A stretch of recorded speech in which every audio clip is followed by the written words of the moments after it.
Et c'est parti pour cette capsule sur l'article de ma camarade, sœur et patronne bien évidemment de l'OST, Lizzie, qui a écrit dans Position Revue l'article Travail du sexe et travail reproductif, l'angle mort du mouvement social. Et oui, vous l'avez bien entendu, aujourd'hui on parle de... Parce que plein de gens ont un très mauvais avis sur les... Et ça commence à être un petit peu fatigant de mal défendre les... Donc aujourd'hui on est là pour essayer de raconter un peu des vrais trucs sur les... Clivante. Après plus de 150 ans de débat dans les luttes des femmes, la question du travail du sexe continue de diviser. Versant tantôt dans la réaction, tantôt dans le libéralisme, les organisations du mouvement social abandonnent une partie des classes laborieuses sous couvert d'abolitionnisme. Ces mêmes organisations refusent de regarder la réalité en face et privent les travailleuses du sexe de la possibilité de construire un rapport de force face à l'État. Et privent, de fait, le reste de notre classe d'un front supplémentaire contre les exploiteurs. C'est parti tout le monde. Petite introduction, petite mise en bouche du coup par rapport à cet article. Vous le savez, il y a eu une discours Twitter sur cette histoire. Il y a eu plein de takes qui ont été donnés à droite à gauche de la part de plein de gens qui ont raconté plein de conneries. J'avais prévu un triangle des mauvais avis. De la même manière que pour plein d'autres moments, je vous sors des triangles des mauvais avis, mais je n'ai malheureusement pas eu le temps de le préparer aujourd'hui, donc il va falloir que j'essaie de m'en rappeler de tête, mais de mémoire. Le triangle des mauvais avis à avoir sur la prostitution, c'est déjà le pire avis, évidemment, être abolitionniste, c'est-à-dire être pour l'interdiction du travail du sexe, c'est-à-dire genre vouloir littéralement les criminaliser, en faire des criminels, ce qui effectivement ne les protège pas du tout, ou criminaliser les consommateurs, les clients, ou criminaliser plus largement les propriétaires qui acceptent que des gens fassent ça chez eux, enfin, criminaliser. En règle générale, l'abolitionnisme consiste à essayer de criminaliser, d'interdire le travail du sexe dans la loi. Le deuxième mauvais avis, je dirais que c'est l'avis mai 68, sexe positive, bizarre, slay queen, t'es une reine, qui en fait est un espèce de côté aussi un peu fétichiste, bizarre, qui est en des takes qui sont plutôt libérales. Donc à ce moment-là, quand on est libéral, les gens, c'est quand on a une dimension individualiste. C'est une vision des choses qui peut te mener à dire, voilà, avoir une take un peu girl boss, d'être en mode oui, c'est avant tout de percevoir le travail du sexe comme de l'entrepreneuriat, ce qui est un plutôt gros problème en vérité de percevoir ça comme ça. C'est quand même un sujet qui est beaucoup plus compliqué, qui sous-tend des violences quand même beaucoup plus vénères, donc c'est pas un très bon avis. Et le troisième mauvais avis autour de cette question-là, c'était... Ah oui, c'était toutes les putes sont des bourgeoises. Bon, alors ça, comment dire, déjà... Plein de gens ont mal compris ce que ça voulait dire petit bourgeois, et ensuite d'autres gens qui sont tout aussi stupides font une espèce de généralité comme quoi genre l'ensemble de la prostitution serait structuré de manière petite bourgeoise, ce qui est encore une fois oublié un petit peu, je sais pas moi, le trafic humain par exemple, ce genre de truc. Donc on a trois mauvais avis quand même qui sont tous portés par différents courants de gauche et qu'on va essayer un peu de démonter pour essayer, j'ai envie de dire, de réfléchir à la question un peu plus correctement, si ça vous va, tout le monde. Alors oui, le stream va à 2 à l'heure parce qu'il fait très chaud. À la fin du 19e siècle, la féministe anarchiste Emma Goldman développait les réflexions du mouvement libertaire sur le mariage et la prostitution.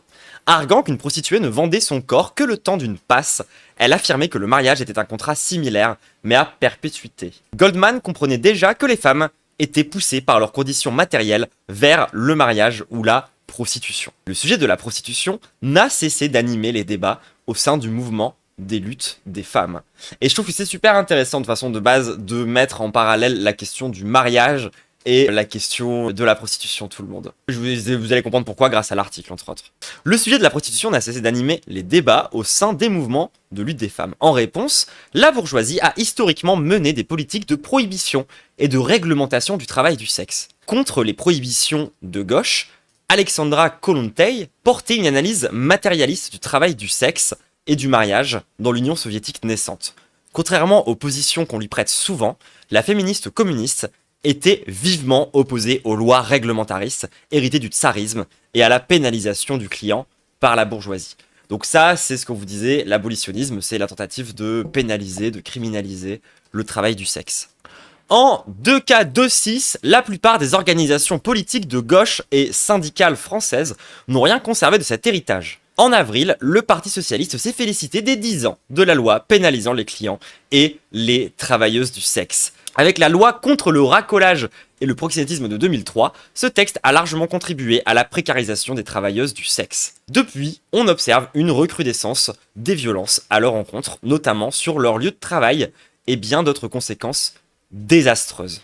Ça criminalise les clients et le proxénétisme. Ouais, je crois que de mémoire, c'était ça dans l'idée, ouais. Mais il me semble que il l'avait vendu avec un vernis progressiste en disant non mais regardez, on a arrêté de criminaliser les prostituées elles-mêmes. C'était en mode oui bon, c'est toujours, enfin ça les précarise toujours en fait ton move là. Désormais, les clients se font plus exigeants sur les prix, sur les prestations, sur le non-port de préservatifs. Face à une baisse de la demande, les travailleuses du sexe sont de plus en plus obligées de travailler dans des lieux à l'abri des regards, parfois dangereux et propice aux agressions. Bah oui, c'est tout le principe en réalité. Quand tu interdis quelque chose, tout ce que tu fais, c'est faire bander des libertariens, concrètement. Parce que rendre un machin illégal, ça veut juste dire faire un marché complètement dérégulé qui va se créer en parallèle. C'est tout le principe d'un marché noir, en fait. Et donc ça, quand le produit, c'est le corps des femmes, bah vous pouvez imaginer le genre de conséquences que ça peut avoir. De plus, la loi de 2003 empêche toute solidarité dans la profession, ou même à l'extérieur de celle-ci, est rendu impossible par la loi. Loger ou aider une travailleuse du sexe tombe également sous le coup de la loi de 2003. Et ça, franchement, pour en connaître beaucoup, c'est un véritable enfer. Parce que, ça fait qu'elles se font expulser de leur logement, tout simplement. Parce que si jamais, du coup, t'es pute et que tu décides de travailler chez toi, ça devient ton locataire qui risque de se prendre une peine ou de se prendre la loi dans la gueule. Parce que du coup, soi-disant, il logerait du travail de prostitution, etc., etc.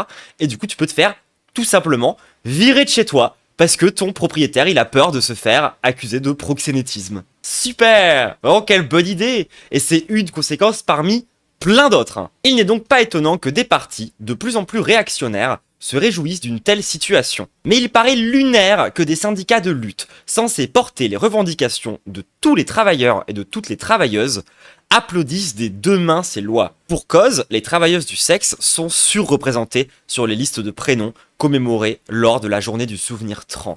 Souvent sans papier, trans ou handicapées, je dirais souvent racisées aussi, je rajouterais vraiment, c'est assez important. Quasi systématiquement prolétaires, les travailleuses du sexe sont assassinées chaque année ou meurent des conséquences de leurs conditions de travail sans que des solutions alternatives viables ne soient proposées. Il n'y a que la répression, la criminalisation et la précarisation. Lunaire, pas tant que ça.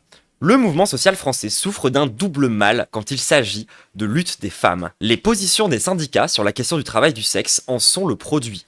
D'une part, l'intégration de revendications pour les travailleuses a longtemps été freinée par des organisations politiques reléguant le droit des femmes et l'antiracisme au second plan. D'autre part, lorsque les syndicalistes se sont saisis de ces questions, c'était le résultat de luttes internes menées par des femmes contre leurs camarades.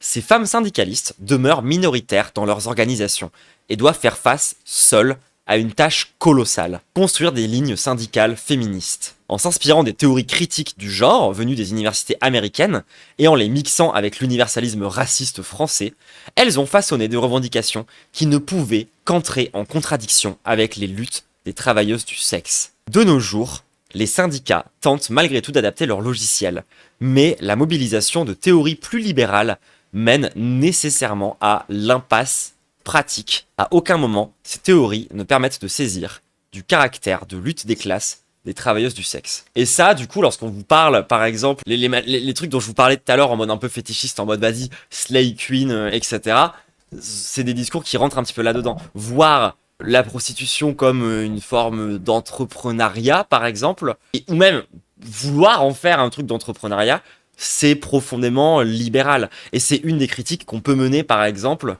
vis-à-vis du syndicat, le SRAS, le syndicat des travailleuses du sexe, qui parfois tombe dans, malheureusement, le libéralisme. Et ce serait vraiment intéressant et important de les tirer vers une pensée beaucoup plus marxiste. Sans nous attarder ici sur les micro-détails entourant ce sujet, nous irons droit au but. De quelle manière le travail du sexe s'inscrit pleinement dans un système cohérent basé sur l'exploitation et l'oppression? Comment participe-t-il participe-t-il, au même titre que n'importe quelle profession, à la reproduction du capitalisme? En quoi la lutte des travailleuses du sexe est une lutte de tous les travailleurs? Nous poserons d'abord la question du rôle que joue le sexe dans la société. Nous aborderons ensuite la question de la place du travail du sexe dans la production, puis nous tenterons de comprendre son rôle dans la division du travail et la mise en concurrence des travailleuses. Le SRAS ne veut pas décriminaliser avant tout sans législation. Je me souviens pas précisément c'est quoi la ligne très exacte du SRAS. Je sais juste que la critique qu'on leur fait est souvent à l'endroit de leur libéralisme, quoi. Genre, moi j'ai déjà entendu 2-3 dingueries quand même qui étaient lâchées par des porte-paroles et tout, qui m'ont un peu choqué, tu vois, sur le coup. En fait, parfois tu tombes dans un côté un peu fétichiste des travailleuses du sexe, tu vois, en mode comme si le travail du sexe serait libérateur pour les femmes. Bon bah ça c'est non en fait, ça ne marche pas comme ça. Et on va expliquer en détail pourquoi à travers cet article justement. Que je n'ai pas lu, hein, d'ailleurs, les gens je le découvre en même temps que vous. Ce que je sais c'est que je l'attendais très fort, parce que dès le début des discours Twitter, on en discutait avec Lizzie, et j'avais une seule hâte, c'est que l'article puisse enfin sortir pour pouvoir avoir du discours là-dessus. Chapitre 1. Le rôle historique du sexe et sa place dans le capitalisme. Nous ne pouvons aborder la question du travail du sexe sans questionner la nature matérielle et historiquement construite du sexe, ni saisir les dynamiques qui se jouent pendant l'acte. Il est nécessaire de dépasser une approche abstraite du plaisir et du désir, en ce qu'ils sont des conséquences sociales d'un système façonnant chacun d'entre nous. D'un point de vue matérialiste, le sexe n'a rien d'inné ni d'immuable. Le sexe est un échange, une interaction dont le rôle et la fonction ont évolué au cours de l'histoire, au gré des évolutions sociales. J'ai envie de dire que le sexe, c'est comme pour beaucoup de choses, on va beaucoup revenir, comment dire, quand on va vous parler du sexe en général, surtout quand les droitards vous parlent du sexe, ils vous en parlent comme de quelque chose de naturel. Ils vont vous expliquer que le sexe tel qu'on le pratique, c'est naturel, parce que c'est la reproduction, parce que c'est les bébés, et c'est pour ça qu'un homme doit rentrer dans une femme, et c'est comme ça qu'il pense, en règle générale. Nous, on voit le sexe pour ce que c'est, on voit la pratique sexuelle pour ce qu'elle est, à savoir une activité humaine. Et donc, comme n'importe quelle activité humaine, elle a une histoire, elle a des codes, elle a certaines choses qu'on pourrait faire complètement différemment si l'histoire avait été différente. C'est une pratique qui possède évidemment des normes sociales, qui possède évidemment des pratiques spécifiques qui évoluent. Enfin, il faut voir le sexe pour ce que c'est. À savoir, c'est pas simplement une pratique naturelle. Je veux dire, on pratique pas le sexe pour se reproduire. C'est pas du tout c'est pas du tout la majeure partie des moments où on utilise le sexe, hein, concrètement. Donc, il faut le voir pour ce que c'est. Un truc qui a une histoire, et je sais que le mot fait bondir plein de gens, mais en même temps, c'est réel. C'est une construction sociale. Moi, je vois le sexe pour ce que c'est, 2 points, et celle, et on est bien d'accord, Archie. Hop, ça galère, hein, le stream aujourd'hui. En partant de ce principe, nous pouvons comprendre que le sexe n'avait pas la même signification, la même symbolique, ni n'occupait la même place selon les époques. SO, les gréco-romains qui s'enculaient les uns les autres. Mais eux, ils le faisaient par misogynie. Alors, aujourd'hui, ça peut paraître un peu bizarre, mais oui, les mecs s'enculaient par détestation des femmes. Enfin bref, longue histoire. Avoir des relations sexuelles pendant l'Antiquité, le Moyen-Âge ou l'ère moderne capitaliste ne découle donc pas des mêmes intérêts, ni ne produit le même effet idéologique. Ainsi, le sexe, son rôle et ses codes découlent forcément de facteurs matériels et de tous les autres échanges qui existent dans la société. Qui exploite qui? Comment le travail est-il organisé et divisé dans la société? Quelles sont les contradictions qui animent la lutte des classes? Et comment les classes dominantes se saisissent du sexe dans leur idéologie pour reproduire la société? Je viens d'arriver à ce qu'on peut retrouver le texte. Écoutez, le texte, si je ne pense pas à le mettre dans le... Comment dire? Si je ne pense pas à le mettre dans la description de YouTube, n'hésitez pas à aller le mettre en commentaire, les gens de YouTube. C'est sur le site de Position Revue, la revue qui est associée avec la Pas du Team, sur laquelle, du coup, on a pas mal de tomes crochus avec l'OST, l'organe de solidarité trans. Et donc, du coup, il y a Lizzie qui est militante de l'OST qui peut écrire des articles chez eux. Et ils sont tous absolument fantastiques. D'ailleurs, moi, je vous recommande même de cliquer sur son blaze qui est juste en bas de l'article. Vous allez voir, ils sont tous fantastiques. Ça, du coup, la nature opposée une analyse matérialiste à l'écofascisme grandissant. C'est le meilleur article que j'ai jamais lu sur l'écofascisme, qui parle du coup de ça et qui montre comment est-ce qu'à gauche, plein de gens à gauche sont des turbos écofascistes. Ça, c'est pour défendre l'idée que la lutte trans est une lutte des classes. C'est que la lutte des trans, c'est une lutte du prolétariat. Ça, c'est un article qui parle du coup de l'autonomisme trans et comment est-ce qu'il est voué à évoluer. Et ça explique un petit peu, entre autres, c'est quoi la pensée qu'il y a derrière l'organisation de solidarité trans dans notre organisation en tant que organe masse marxiste. Et du coup, ça, c'est sur le travail du sexe. C'est les 4 articles, c'est 4 bangers. Genre, c'est 4... Et j'ai une vidéo sur chaque article. Et si vous cherchez les vidéos, elles sont quasiment toutes dans une même playlist qui s'appelle Théorie politique. Voilà. Attendez, j'essaie de retrouver où est-ce que j'en étais. Si le sexe ne remplissait aucune fonction historique et idéologique, les pouvoirs ne lui donneraient pas autant d'importance. Un échange, productif ou reproductif, sans intérêt pour une classe dominante, est voué à disparaître de toute l'organisation sociale. Avec les changements de mode de production et les intérêts changeants des classes exploiteuses successives, le sexe a connu une construction connexe aux idéologies dominantes. Le sexe n'a pas toujours été le sexe tel que nous le connaissons aujourd'hui. Un échange social et économique pris dans un système qui exploite une partie de la population afin de reproduire la force de travail et l'idéologie dominante. Et c'est pour ça que vous voyez que c'est intéressant de comprendre la question autour autant du travail du sexe que du mariage.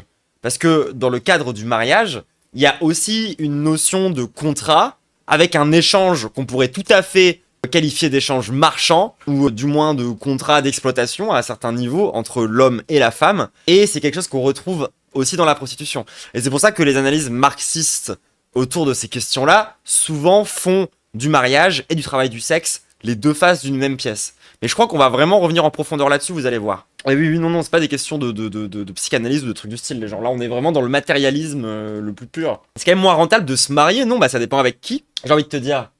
Parce que, genre, il y a des gens, tu te maries avec eux, ta vie, elle est chill pour le restant de tes jours. Hein. Ça dépend vraiment, enfin, c'est pas une... Et puis, de toute façon, c'est pas une question de hiérarchiser l'un ou l'autre. C'est d'expliquer que les deux... Enfin, déjà, que l'un n'existerait pas sans l'autre, et que c'est les formes les plus évidentes qu'on a de contractualisation autour de la question sexuelle, quoi. De toute façon, un jour, il faudra vraiment que je revienne en profondeur sur le code civil, tout le monde.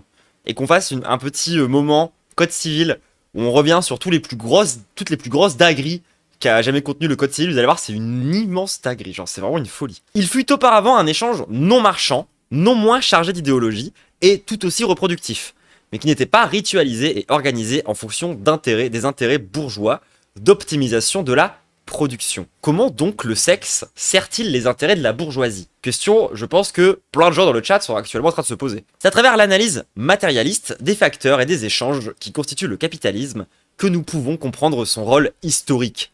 Le désir et le plaisir sont socialement façonnés par l'idéologie et des conditions matérielles d'existence à un instant donné. Ils peuvent se construire en accord avec eux ou en opposition et matérialiser une contradiction à l'idéologie, justifiant orientant l'organisation sociale. Une contradiction au rôle historique donné au sexe, entre parenthèses, comme l'homosexualité. Alors attendez, je vais me concentrer un peu plus parce que je suis pas sûr d'avoir tout compris la phrase. En gros, ça dit que le plaisir et le désir se définissent par rapport aux conditions matérielles d'existence, que ça soit du coup en opposition, en accord, pour faire des inversions, ce genre de trucs, et matérialiser une contradiction à l'idéologie justifiant une orientation. Ah oui, d'accord, et du coup l'homosexualité apparaît comme une contradiction au sein de cette idéologie-là, puisque c'est une idéologie qui vise avant tout à la reproduction de la force de travail, donc à l'idée de faire des mômes, ce qui ne fonctionne pas bien dans l'homosexualité, entre personnes cis. Le capitalisme a fait du sexe une marchandise, un échange reproductif répondant à deux besoins de la bourgeoisie, la production de la force de travail et celle de l'idéologie. Pour l'intégrer aussi bien à son organisation qu'à son idéologie et en tirer profit, la bourgeoisie a non seulement ritualisé le sexe en lui imposant des normes et des codes, mais aussi, comme toute marchandise, elle l'a fétichisé. C'est-à-dire qu'elle lui a donné une valeur intrinsèque d'échange, dissimulant complètement que le sexe tient sa valeur d'un travail social et d'un échange. On a donné au sexe une valeur en tant que telle, plutôt que lui donner une valeur comme ce que ça devrait être, à savoir une valeur au sein d'une organisation sociale, une valeur qui se définit non pas de manière essentielle, en mode voilà, le sexe a essentiellement une valeur en lui-même, clin d'œil, savoir faire clin d'œil, mais le sexe a une valeur au sein d'une organisation sociale, une organisation du travail, une organisation capitaliste en réalité. Dans la totalité cohérente du capitalisme, le sexe est traversé par toutes les oppressions, à la fois créées par l'organisation de la production et par les intérêts de la classe dominante. À travers la division du travail, le capitalisme produit les catégories sociales, de race, de sexe, de validité, et les rend immuables. Dans un rapport sexuel, chaque position sociale est affirmée et codifiée en fonction de ses oppressions. Le sexe n'est pas le même entre un homme et une femme, entre deux hommes ou entre deux femmes, s'ils sont respectivement bourgeois, prolétaires, blancs, noirs, chrétiens, musulmans, homosexuels, trans ou handicapés. Ni même lorsqu'une personne se masturbe. Dans le capitalisme, il n'y a pas de relation sexuelle qui puisse se faire d'égal à égal. Et c'est dans l'échange qui s'opère dans cette relation que l'idéologie et l'oppression se reproduisent, comme dans chaque échange marchand. Je vois que dans le chat, on demande une précision sur est-ce qu'on parle là, on parle du sexe tout court. On parle pas simplement du sexe tarifé ou du sexe avec le mariage ou avec le la prostitution, mais on parle bien du sexe au global dans l'ensemble de la société, la pratique de l'activité sexuelle. D'où pour ça qu'on parle aussi de masturbation et qu'on rentre la masturbation dans l'activité sexuelle. Bien évidemment. Et si vous demandez où est l'exploitation lorsque vous consommez du porn, juste ouvrez les yeux, il est littéralement sous vos yeux. Bien évidemment, dans un système qui se base sur l'exploitation des travailleurs le sexe, a aussi été idéologiquement amené à remplir la fonction reproductrice. Dans son sens premier, faire des enfants. Le capitalisme en a besoin, la production nécessitant un renouvellement constant et exponentiel de la main-d'œuvre. Il n'y a que la masse prolétaire qui peut la fournir. Seulement, la bourgeoisie doit justifier la place des travailleurs et l'organisation sociale dans laquelle le sexe est capital. Capitalisme, le sexe est capital, vous l'avez ? Et ce qu'elle a fait grâce à son idéologie. Elle la déploie sur le sexe. C'est le libéralisme qui oriente le désir, le plaisir et tout ce qui amène les travailleurs à avoir des relations sexuelles dans des termes ritualisés, idéologiquement et renforcés par l'oppression de toute déviance de ces normes. Toujours dans un souci de reproduction de la force de travail et de l'idéologie, les capitalistes doivent s'assurer que les hommes et les femmes aient des relations sexuelles régulières.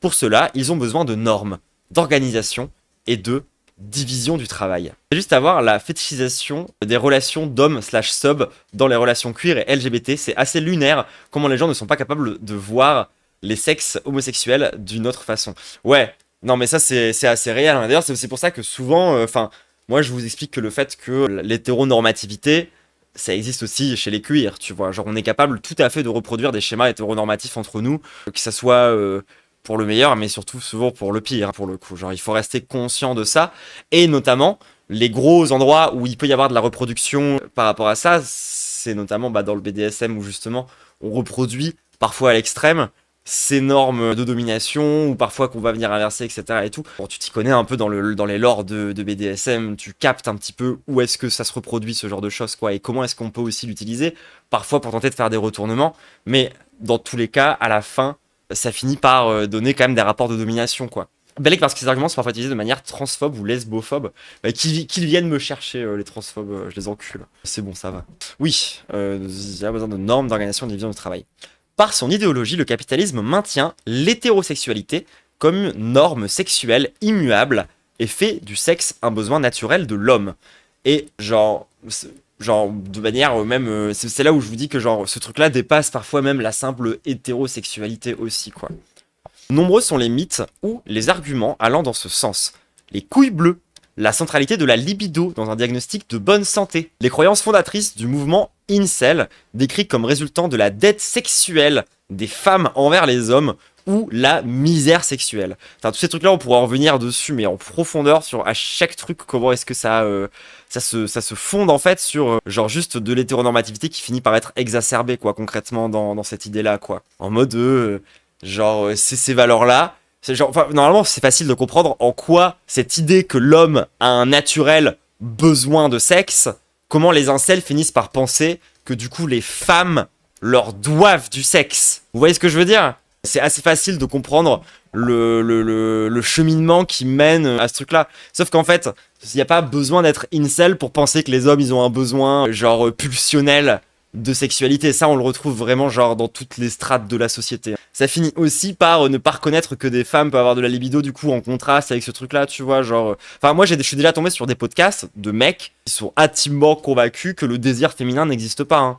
Mais bon, après là, on est dans les extrêmes des incels les plus débiles. Mais ce qu'il faut comprendre, en fait, justement, c'est que c'est pas seulement dans les croyances les plus extrêmes, type les lores d'incels, qu'on retrouve cette idée que l'homme a naturellement, de manière pulsionnelle, un besoin sexuel que la femme lui doit, et que, notamment, c'est son rôle dans le mariage, par exemple. Tu vois ce que je veux dire? Bref, on pourrait revenir sur le fait que c'était littéralement ce qu'il y avait écrit dans la loi, hein, genre à une époque. Mais bref, je me demande si c'est pas toujours le cas d'ailleurs. Grâce à ce procédé, la bourgeoisie vend le corps des femmes aux hommes. Une forme de salaire non monétaire qui vient s'ajouter au salaire gagné par le travail productif. D'une certaine manière, l'exploitation sexuelle des femmes par les hommes dans une société organisée par la bourgeoisie est une forme de compensation idéologique accordée aux hommes en contrepartie de leur exploitation économique. Ça me donne envie de faire un parallèle, mais j'ai peur qu'il soit maladroit. Genre, Lizzie, t'es dans le chat encore, est-ce que tu peux m'arrêter si je dis des conneries? Moi, ça me fait un peu penser au contrat racial, dans le sens où il y a ce truc de proposer, par exemple, aux blancs pauvres, concrètement, de rester pauvres, mais de leur filer une espèce de truc symbolique, ou du moins de position supérieure hiérarchiquement quand même par rapport aux personnes racisées à travers la question du pacte racial, pour les récompenser. Enfin, genre, je sais pas si le parallèle est pas un peu maladroit. Ça fonctionne différemment, mais c'est effectivement une autre forme de division du travail. Ok, d'accord. Parce que, genre, ça m'a fait penser à ça, sur le coup, cette histoire de, genre, la contrepartie que t'offre le capitalisme, c'est pas forcément de l'oseille. C'est ça qu'il faut comprendre, en fait. Genre, c'est pas nécessairement une question de, genre, les hommes exploitent les femmes, et donc, il y a une valeur monétaire immédiate qui naît de cette exploitation. Même si, en vérité, bah, si t'enlèves les meufs, les mecs peuvent plus tout à fait travailler parce qu'elles servent aussi à permettre aux hommes de reproduire leur propre force de travail, etc., etc., etc. Donc, in fine, il y a quand même toujours un bénéfice qu'on pourrait qualifier de économique, mais là, en l'occurrence, pas seulement, quoi. Il y a aussi cette notion de faveur sexuelle, quelque part, en fait. Enfin bref, j'arrête mes parallèles douteux et je continue l'article. Pour pousser les classes laborieuses à fonder des familles qui sont absolument nécessaires, hein, pour le fonctionnement du capitalisme. Ça, c'est le truc que je vous explique tout le temps sur comment est-ce qu'on pense la famille dans le féminisme matérialiste. C'est que la famille, c'est l'organisation sociale, enfin, c'est comment dire, le ménage. C'est un petit peu l'atome de comment est-ce que les gens s'organisent entre eux. Je veux dire, et c'est pas rien, les gens. Genre, littéralement, c'est ça qui définit l'ensemble de toute l'architecture humaine. Si jamais, par exemple, on s'était organisé différemment, je sais pas moi, par exemple, en communauté, ou par exemple, les enfants de la communauté sont la responsabilité de chaque adulte de la communauté. Bah, on aurait pu imaginer des grands bâtiments avec des espaces communs, ce genre de choses, etc. Sauf que non, nous on est dans un univers dans lequel la famille c'est une cellule indivisible et isolée du reste de la société, dans lequel les enfants de la famille ne sont la responsabilité exclusive des parents de la famille, et etc., etc., etc. Et donc on a construit tous nos bâtiments de manière à ce qu'ils puissent accueillir cette organisation-là sociale, qui est aussi une organisation du coup du travail, en vérité.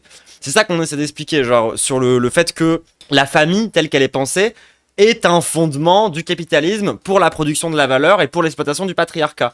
Et c'est pour ça, par exemple, que, quand les droitards, ils assument un petit peu c'est quoi leur vraie valeur, ils vont te sortir travail, famille, patrie. Parce que concrètement, c'est les trois mêmes trucs. Genre, la patrie, c'est ce qui va organiser le travail et la famille. La famille, c'est ce qui permet de reproduire le travail et d'organiser aussi le travail. En fait, c'est trois trucs qui s'articulent très bien dans le capitalisme, si vous voyez ce que je veux dire. Éteint ce capitaliste, mais oui, de baiser en fait, les gens, faut réaliser ça, hein, genre...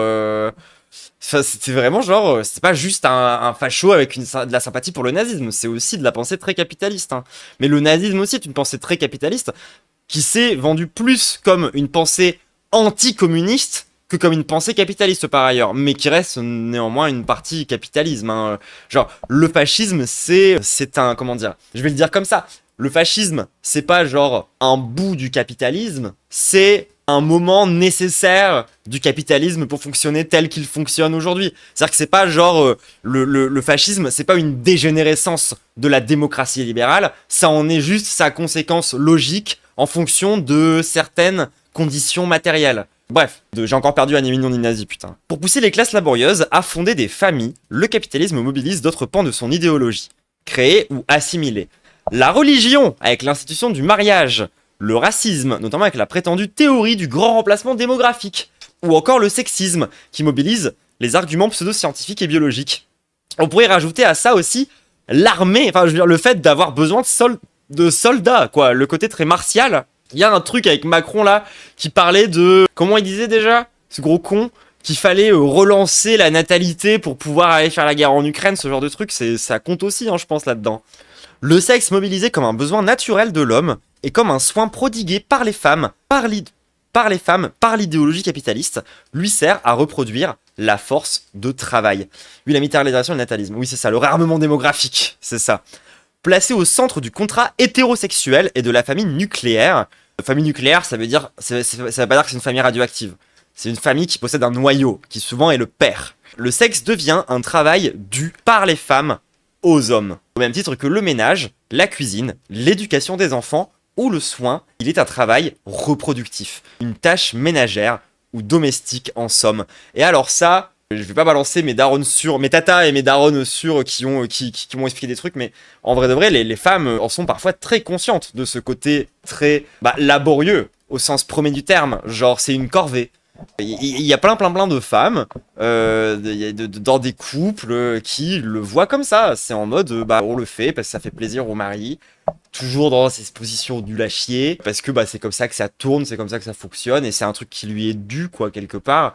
Et moi, franchement, et je me souviens, c'est à l'époque où ma mère, elle avait divorcé. Et où du coup, t'avais toutes les daronnes dans les amis de ma mère et tout qui se lâchaient enfin pour dire ce qu'elles pensaient vraiment de tout ça. Putain, les gens, il y avait à côté quasi jouissif, c'était en mode, mais wesh, mais en fait, les mecs, genre va falloir ouvrir les yeux, hein. Genre là, clairement, il y a aucune de ces meufs qui n'a envie de baiser avec vous, genre, elle se force, ça s'entend, genre, et ça m'avait tabassé, je me souviens que ça m'avait vraiment buté à cette époque de comprendre à quel point toutes les daronnes ont déjà conscientisé ce truc c'est une corvée, c'est un truc qui est un peu obligatoire à faire. Genre, sauf que, bon, après, elle le justifie en mode, et c'est très bien. Bon, après, les darons, quoi, mais pas tout le temps hyper basé. Dans les situations plus sombres, c'est toujours les darons qui vont voir leurs membres de leur MIF qui sont au placard. Après, de toute façon, genre, on pourrait revenir sur le rôle des darons et tout, dans comment est-ce que parfois ça peut être quelque chose de très très sombre. Enfin, je suis en mode rediff. Bah non, là on est en live. La rediff, c'est quand je republierai la vidéo. Qu'est-ce que tu racontes, Lizzie? Non, mais en tag de stream. Ah non, mais ça veut juste dire qu'il y aura des rediffs. Il y a un tag rediffusion. Bah oui, mais c'est pour dire qu'il y aura des rediffs. Attendez, je vais couper le tag rediffusion. Voilà, comme ça arrête de vous perturber. C'est bon, vous êtes heureux? Regardez, j'enlève ça et je rajoute 6 gender woman. Voilà, 6 gender woman. C'est bien, vous êtes heureux comme ça?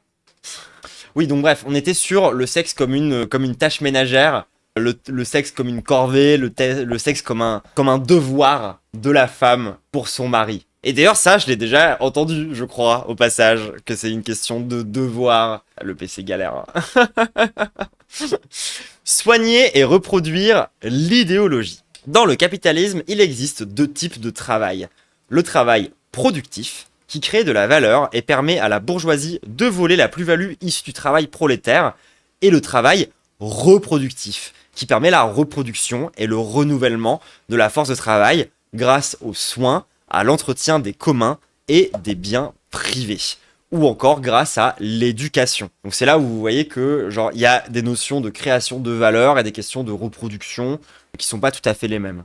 Genre par exemple le soin, c'est comme ça aussi qu'on peut penser l'hôpital et ce genre de choses. Le travail productif, genre par exemple voilà, les gens qui travaillent à l'hôpital font un travail reproductif si je dis pas de bêtises.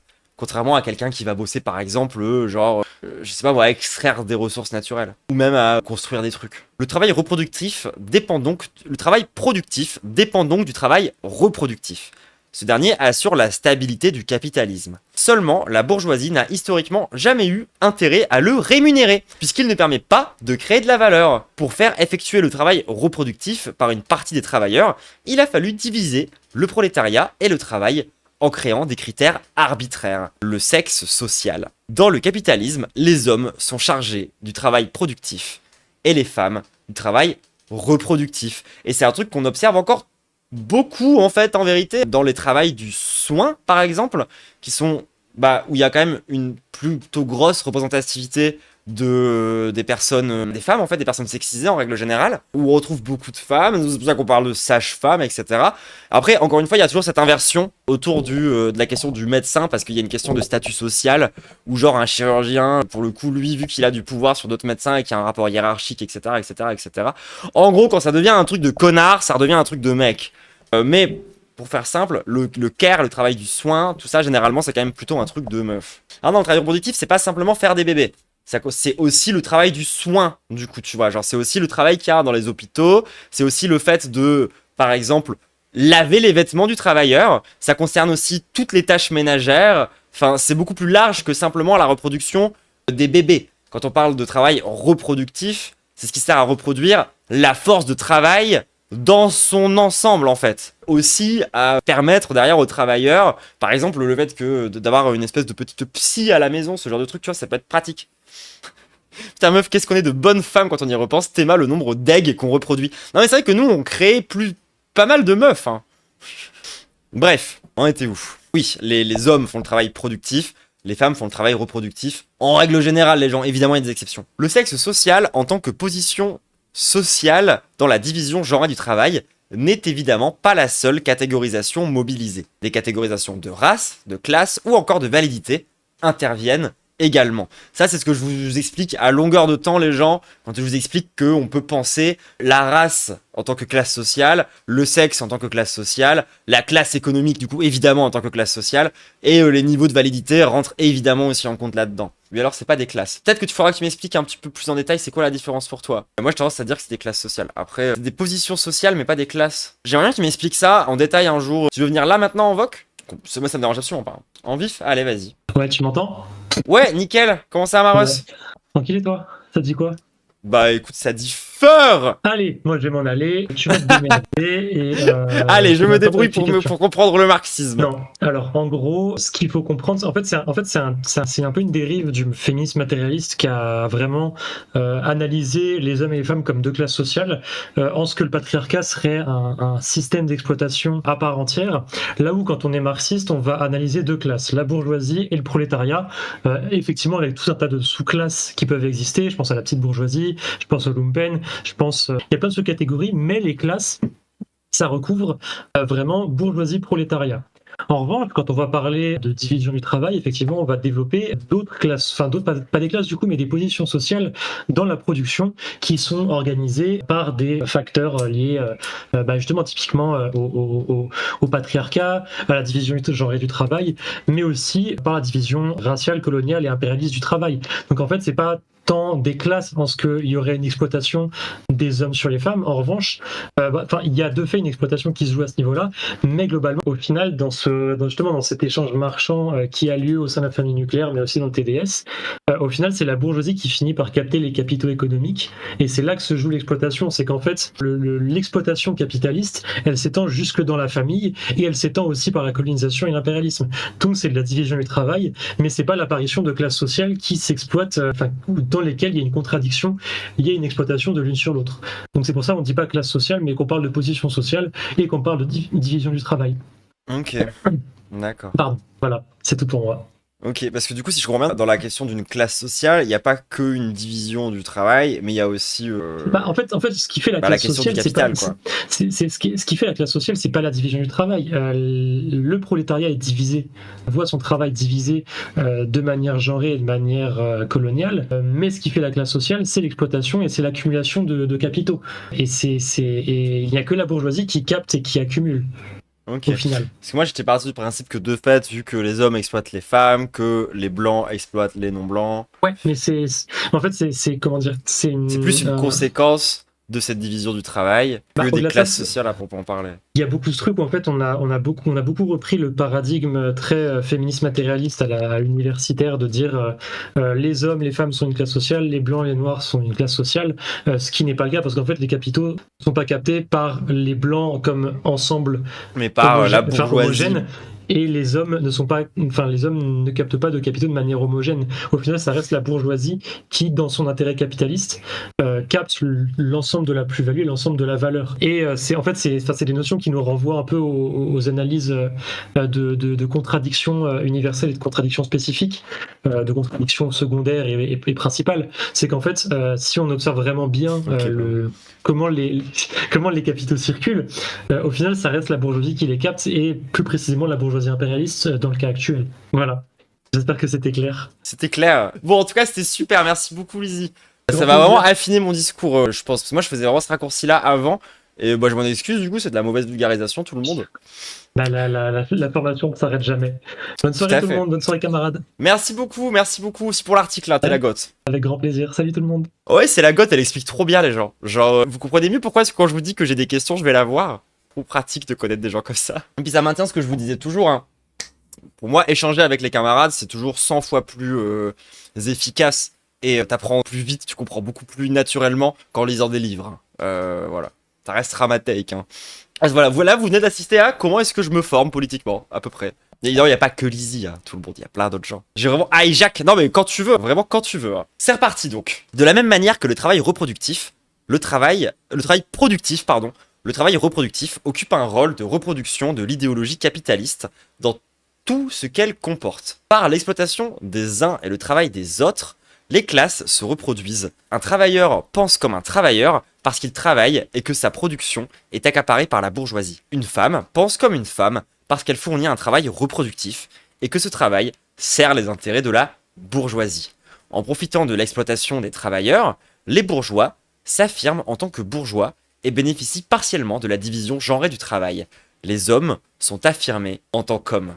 Dans cette division genrée du travail, l'idéologie capitaliste inclut le sexe comme un dû et un soin apporté par les femmes aux hommes. Le sexe est alors mobilisé comme un besoin naturel et permet aux hommes de s'affirmer en tant que tels. De fait, le sexe peut procurer du bonheur. Et on adore le bonheur.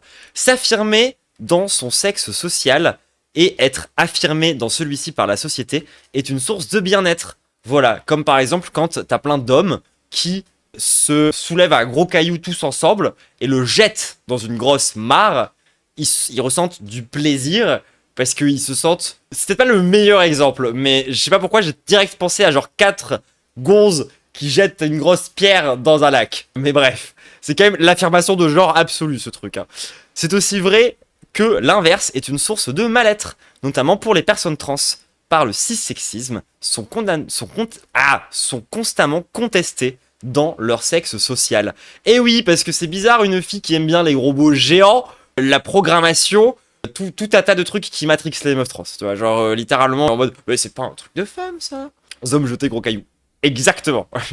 Si c'est le meilleur, non mais c'est un vrai bon exemple. Genre d'affirmation et de performance de genre, je suis désolé. Les FPS, oui alors que les FPS c'est juste bien. Laissez-nous jouer à des FPS et être meilleur que tous les hommes au FPS au passage. Tranquille, c'est bon, c'est pas grave. D'une certaine manière, le sexe procure les mêmes effets aux hommes que gagner assez d'argent pour entretenir leur famille, répondre à des normes de désirabilité ou encore être le leader dans leur bande d'amis. Et putain, je viens de voir le message de Archie qui remercie Lizzie d'avoir enfin expliqué pourquoi est-ce qu'elle a un breeding kink. T'es vraiment légendaire, Maros. Je t'aime trop, putain. Oui, donc pardon. Donc, aux hommes vont entretenir leur famille, répondre à des normes de désirabilité, genre faire de la musculation, ou encore être le leader de leur bande d'amis. Et oui, c'est celui qui, quand il se lève, tous les autres le suivent parce que c'est tellement un alpha.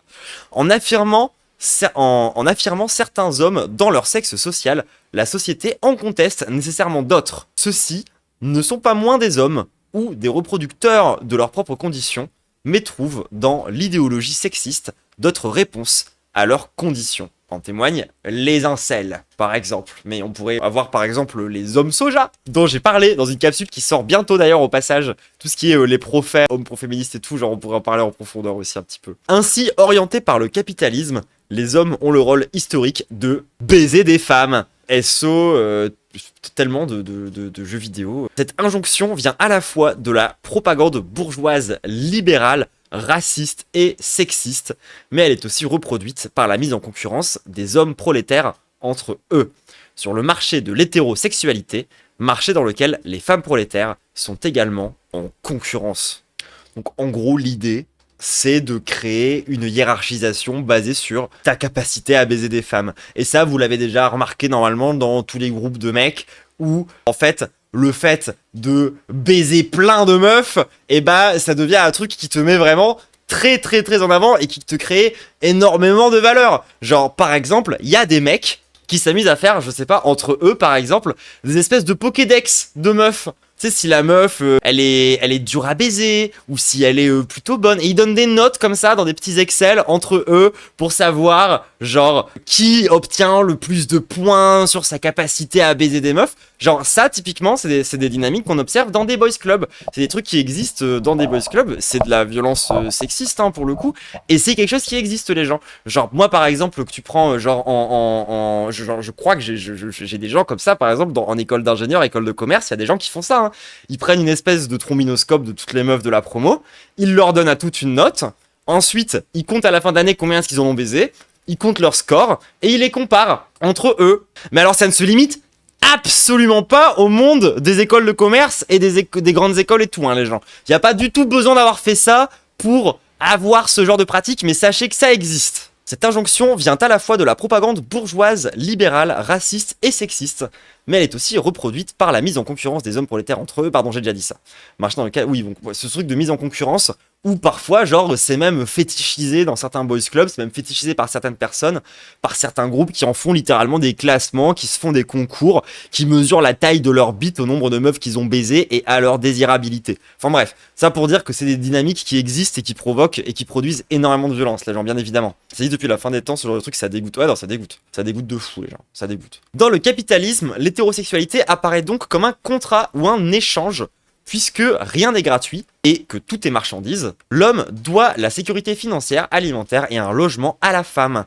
La femme, elle, est socialement assignée à un travail reproductif permettant aux hommes d'aller mériter son salaire. Cette disposition est d'autant plus renforcée par les inégalités salariales. Même dans une époque où les femmes prennent part au travail productif, avec un salaire jusqu'à 30% inférieur aux hommes pour un poste similaire, les femmes sont poussées à l'hétérosexualité pour survivre, donc poussées à vendre leur force de travail reproductive.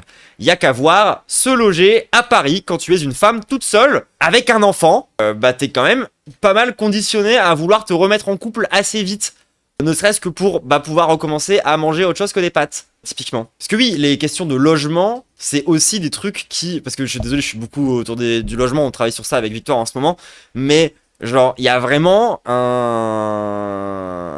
Comment dire une manière aussi, à travers la question du logement, d'inciter les gens à vivre en famille, à vivre en ménage, quoi. Seulement, la division du travail est loin d'être binaire et ne prend pas uniquement place dans le couple hétérosexuel. Elle s'exerce au sein même du sexe social féminin à travers des formes de salariat. C'est ce qui fait que des hommes célibataires peuvent salarier le travail reproductif et que des femmes blanches et aisées peuvent déléguer les tâches domestiques dans leur foyer en employant des femmes de ménage, des nounous, des bonnes, métiers qui mobilisent généralement des femmes exclues du marché du travail reproductif parce que précaires et non blanches. Les femmes blanches aisées et les hommes célibataires achètent ce travail reproductif. Et parfois ça allait même très loin, genre c'est un truc tu vois qui existe encore à certains niveaux aujourd'hui, mais dites-vous, et pareil ça mélange aussi des questions de race sociale, à une époque, les esclavagistes, genre, faisaient en sorte que le sein des daronnes esclavisées, le lait des daronnes esclavisées, aille d'abord aux enfants des bourges avant d'aller à leurs propres enfants. Dans le sens où même le lait maternel était accaparé par la bourgeoisie pour leurs enfants, pour que de manière à ce que eux puissent déléguer ce travail-là à d'autres personnes. Ça allait jusque-là, les gens. Tout en étant des immenses merdes racistes qui les considèrent à peine comme des humains. Genre, tu vois un peu la dualité.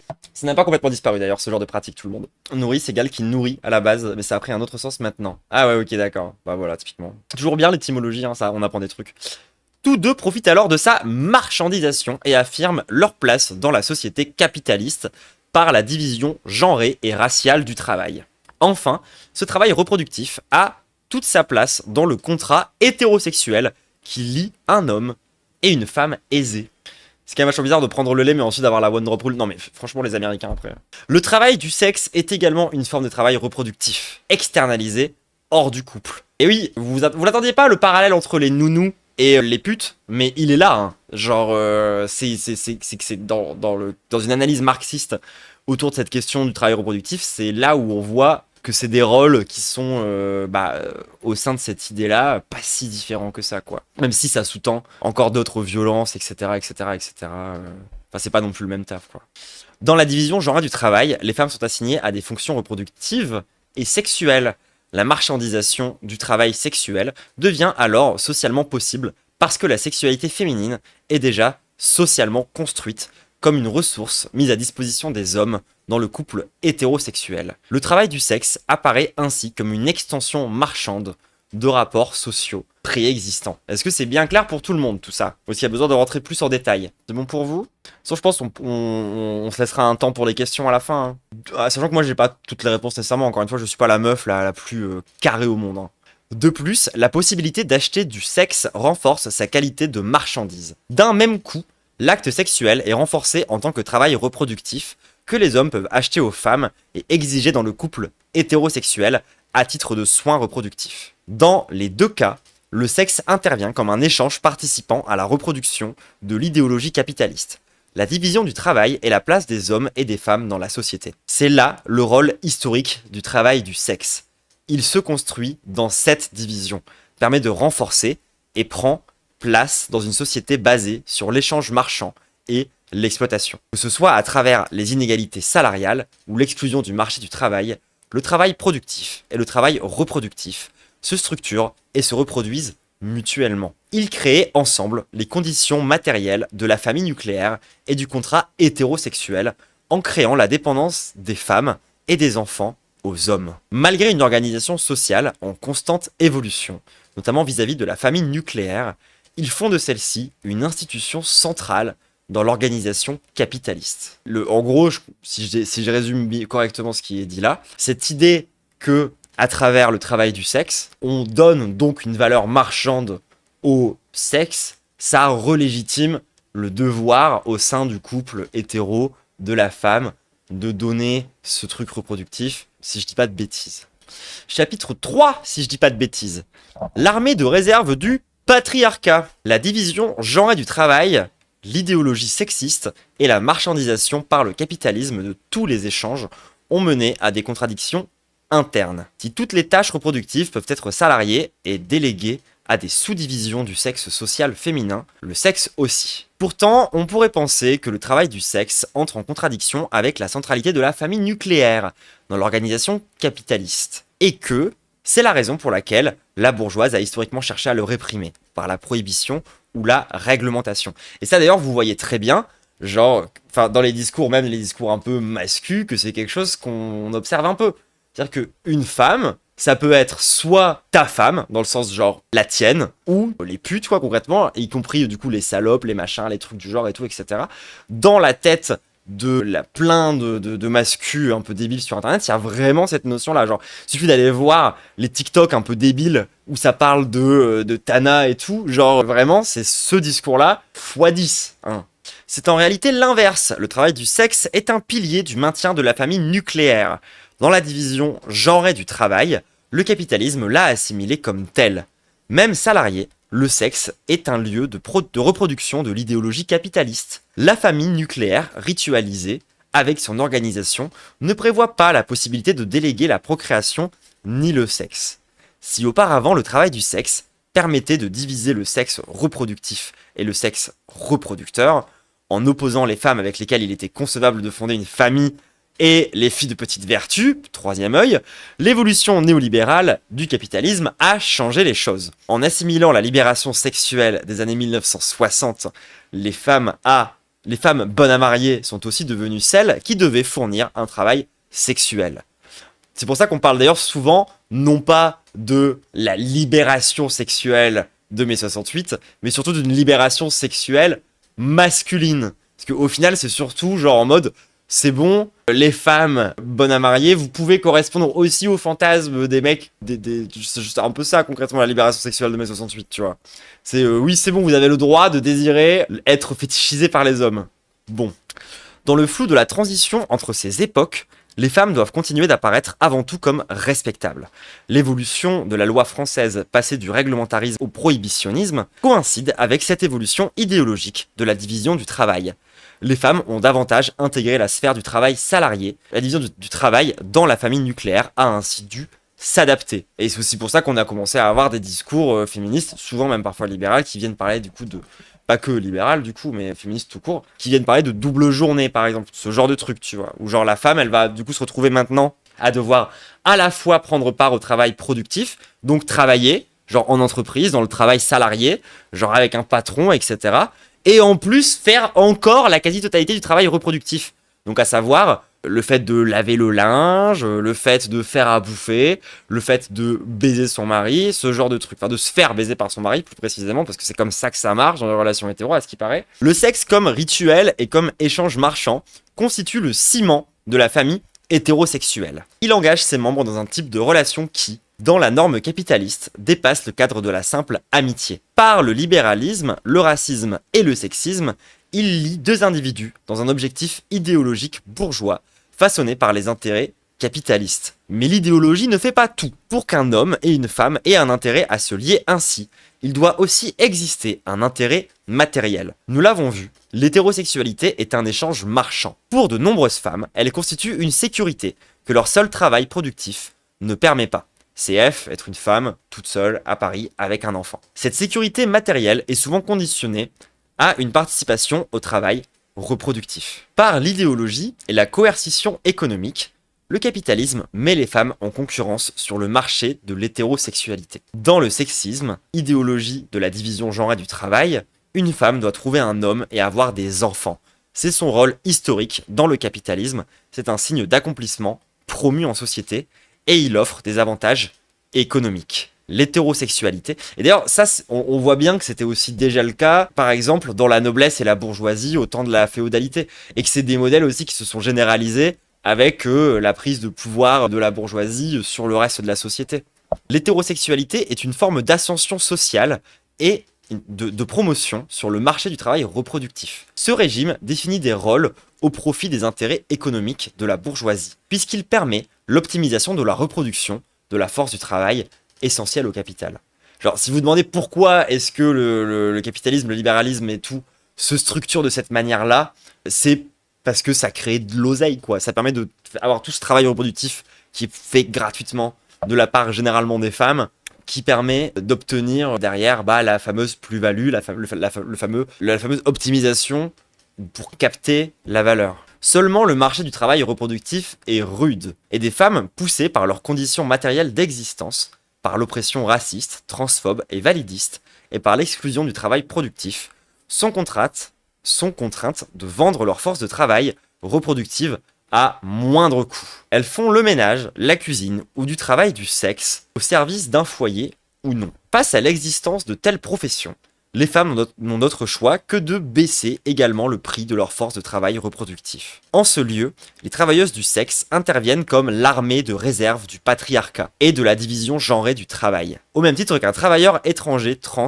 ou handicapé, elles occupent une position analogue à celle de l'armée industrielle de réserve dans le capitalisme. L'armée de réserve du capitalisme, les gens, c'est par exemple genre toutes les forces de travail que tu peux mobiliser en cas de besoin. C'est aussi pour ça qu'on a par exemple autant de chômeurs dans ce pays. Le patronat les mobilise afin de maintenir une concurrence entre les travailleurs. La bourgeoisie agite cette même armée de réserve lorsqu'elle doit diviser les travailleurs entre eux. Quand le communiste pointe du doigt le vol que représente l'extorsion de la plus-value, le bourgeois montre les postes que les travailleurs étrangers volent aux travailleurs français. Par crainte de ne pas avoir accès au contrat hétérosexuel ou de le perdre, les femmes sont donc poussées à remplir leur rôle historique de femmes. L'armée de réserve du patriarcat, maintenue par le racisme, la transphobie et le validisme, sert à diviser le sexe social féminin et donc à reproduire une féminité servant les intérêts bourgeois et correspondant à l'idéologie capitaliste. Cette féminité a la charge du travail reproductif,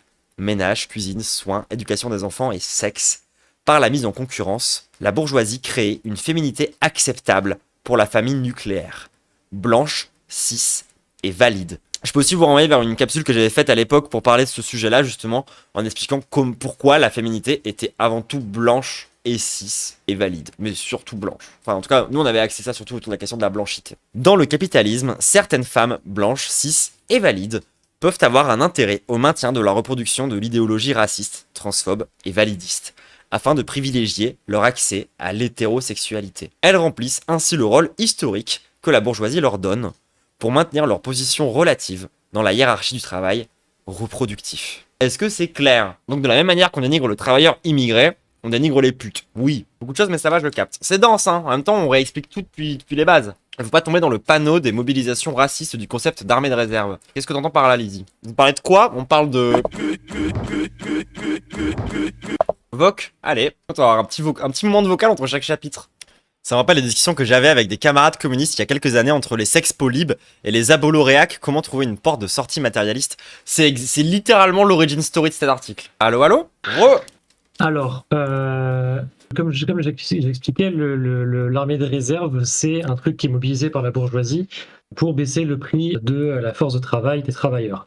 Ouais. Sauf que avec le racisme et avec justement l'idéologie raciste de manière générale, l'armée de réserve elle est pas mal mobilisée par les rouges-bruns et notamment par des partis droitisants et en train de se réactionnariser dans cet objectif de dire pour lutter justement contre la baisse du prix de la force de travail des travailleurs français, il faut arrêter l'immigration. C'est ce qu'on pouvait voir quand ok, d'accord. Georges Marchais qui était chef du PCF, tu vois. Donc en fait, c'est ça quand je parle, quand je parle de mobilisation raciste du concept, qui en fait sont absolument anti-matérialistes et anti-marxistes et qui n'ont absolument rien à voir avec le concept de base. Ouais, d'accord. Voilà. En fait, qui contribue encore une fois à mettre en concurrence, en plus de ça, du coup, les travailleurs. Tout à fait. Et en fait, c'est là qu'on voit justement l'influence bourgeoise dans ces genres de conceptions. Ouais. Ok, merci, c'est plus clair. Pas de souci. Bonne soirée.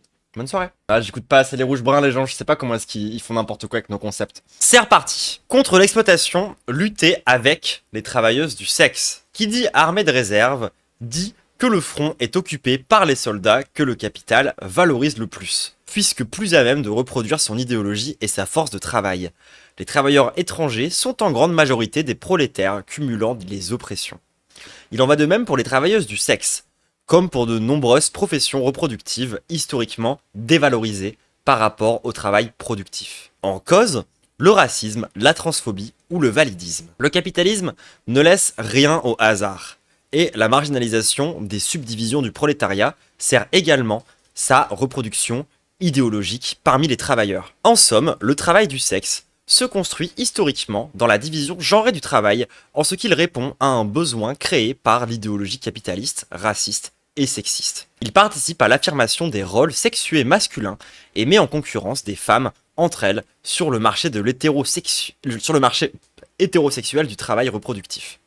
Il permet également à une division du travail des femmes au sein même de leur sexe social à travers les oppressions racistes, transphobes et validistes. En matérialiste, nous ne pouvons dissocier le travail du sexe du reste de l'exploitation des travailleurs et des travailleuses. Toute tentative uniquement politique et coercitive d'y mettre fin se base nécessairement sur une analyse anhistorique et idéaliste de ces professions. Elles sont donc réactionnaires. Et ça, c'est ce qu'on retrouve dans les discours autour, par exemple, de cette idée que le travail du sexe serait fondamentalement différent du reste du travail. Avec, attendez, qu'est-ce que je pourrais donner comme bon exemple par rapport à ça? Genre, l'idée qu'il y a eu par exemple dans certains, que j'ai déjà entendu chez certains syndicats, que le travail du sexe c'était un travail immoral, ou du moins que c'était un travail perverti, c'était enfin, c'était pas du travail quoi concrètement. Genre, et d'ailleurs c'est un truc qu'on retrouve beaucoup dans le discours à des abolitionnistes et de plein d'autres gens qui racontent n'importe quoi autour de cette question-là, c'est toujours tenter de faire sortir les travailleuses du sexe de leur rôle de travailleuse pour tenter d'en faire un autre truc. Soit des coupables, des responsables, etc. Soit des victimes pures. Alors que c'est objectivement plus compliqué que ça. De la même façon que, genre, les employés ne sont pas simplement victimes de leur patron. Désolé, mais c'est un peu plus compliqué que ça. Enfin, au même titre que n'importe quelle profession reproductive, le travail du sexe mobilise essentiellement des femmes prolétaires, racisées, trans et handicapées. Sa répression est donc un coup porté à notre classe. Le rôle du mouvement social, face à ce constat, doit être de les soutenir dans leur lutte. Et c'est là où on voit que c'est toujours ce truc où la lutte sociale exclut les travailleuses du sexe en faisant autre chose que des travailleuses, genre en faisant des éternelles victimes, en faisant des coupables de je sais pas quoi, en faisant autre chose que ce qu'elles sont réellement, à savoir en fait tout ce qu'on a expliqué juste avant quoi.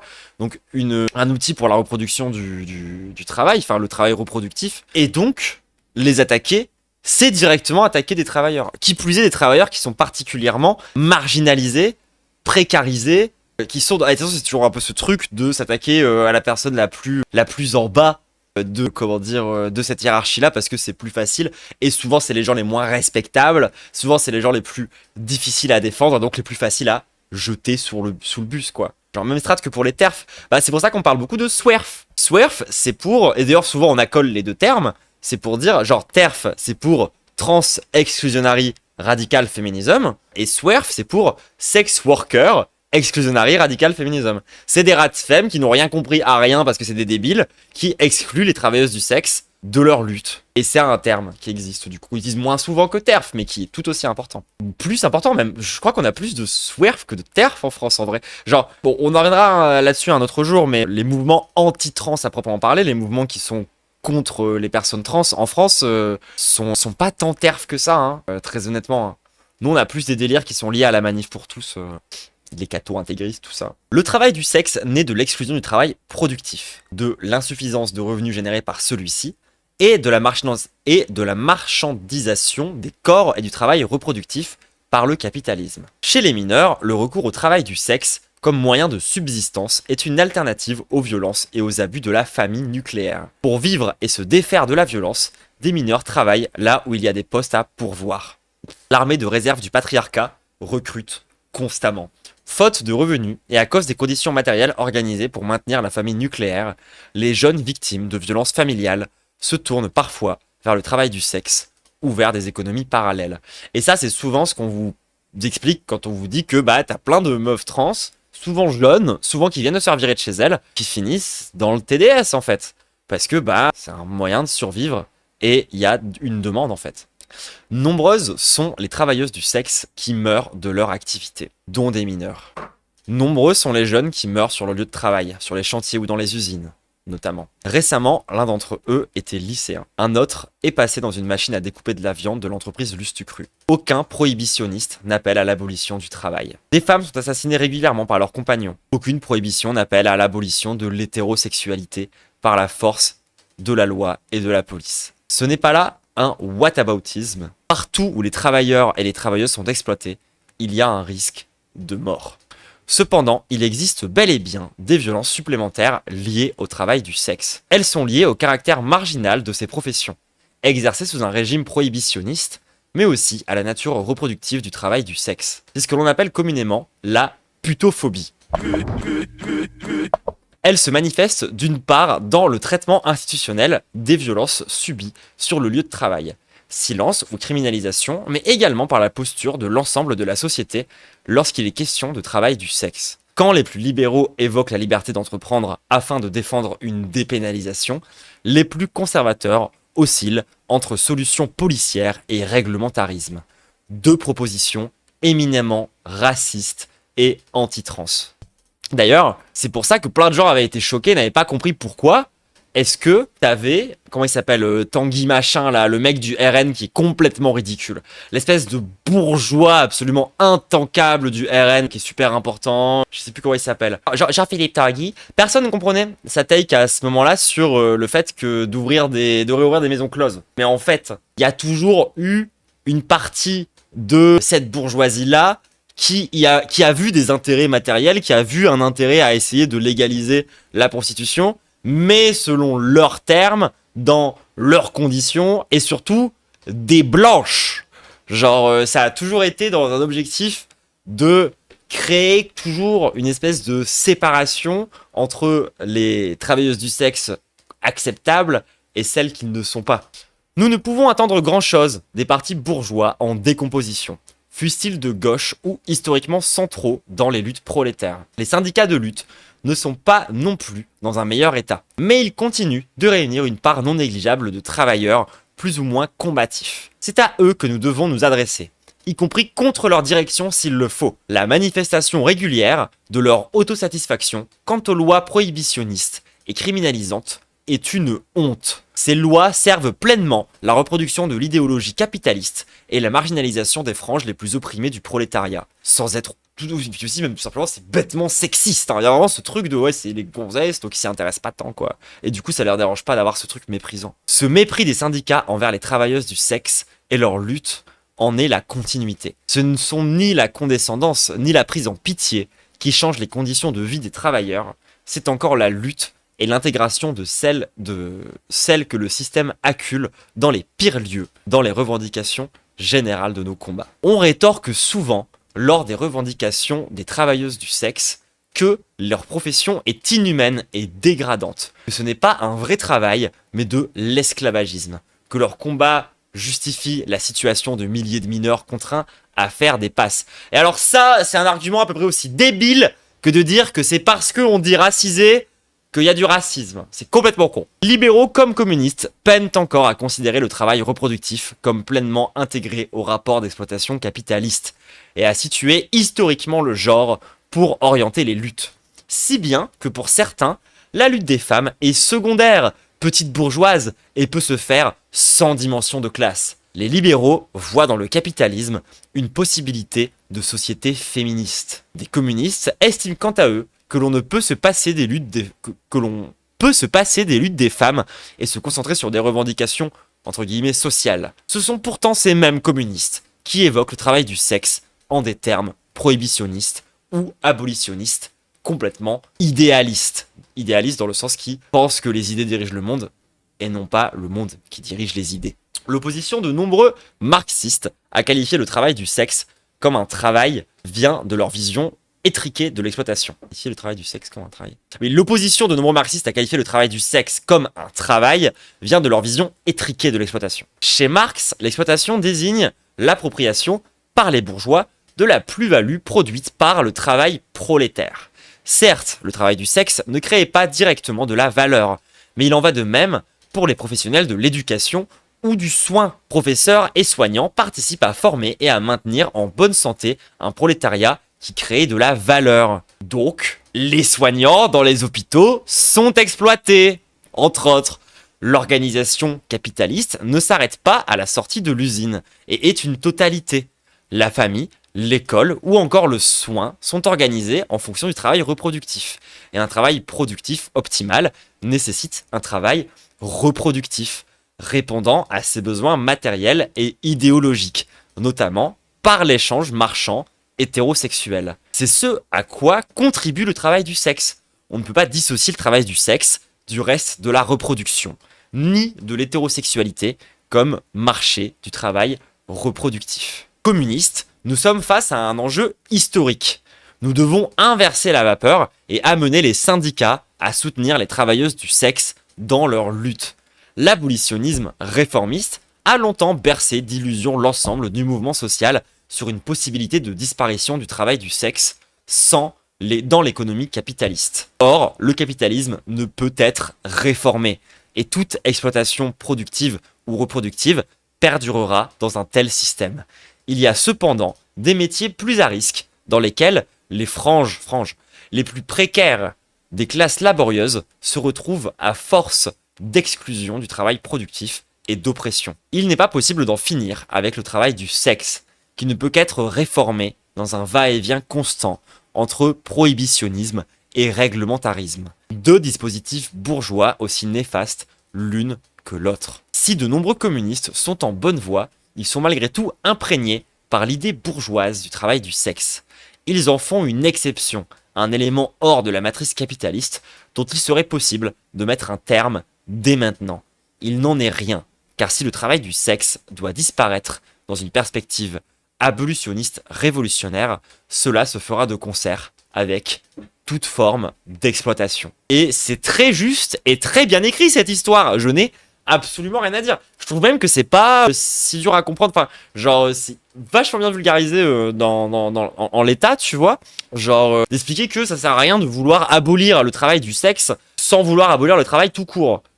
Et c'est vraiment chercher à en faire une espèce de truc spécifique, un peu fétichisé, avec genre des espèces de règles internes qui seraient différentes parce que c'est un travail qui serait profondément immoral, pas éthique, sale en fait. C'est ça qu'on dit au final, tu vois, genre que c'est pas du vrai bon travail. Après on n'abolit pas le travail, on abolit l'exploitation. Oui, pardon, j'ai fourché, ma langue a fourché. Oui, non, on n'abolit pas le travail, on abolit le travail capitaliste. J'ai rien invité, j'irai relire. Attendez, ceux qui ont rien invité, on peut prendre un peu le temps d'expliquer aussi, hein.